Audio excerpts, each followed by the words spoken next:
Welcome to the Slop Temple. We pray this video helps. You're logged in and ready. Go straight to Settings, then Privacy. Start by confirming your account age and email so Roblox shows full privacy options. Once there, change who can join me from no one to friends or everyone depending on trust level, and toggle Allow Private Servers on. This permits invites. Make sure to save. You're doing this now so private servers will appear when you accept invites. Don't skip verifying your email first. Next, refine permissions so invites work reliably. You need messaging enabled from friends or everyone to receive private server links, so update who can message me accordingly. Then set who can join me in game to friends if you want controlled access.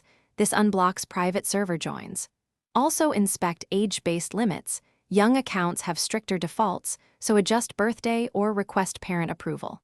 Once done, review connected device. Now use the Invite or the game's Private Servers tab to join.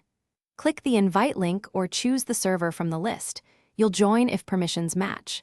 If the private server option is missing, restart the app and clear cache so settings refresh.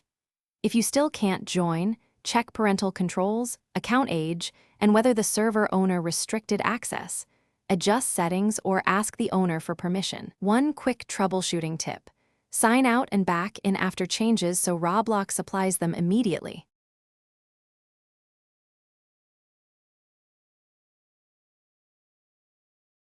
Thanks for watching. Consider subscribing if we helped you.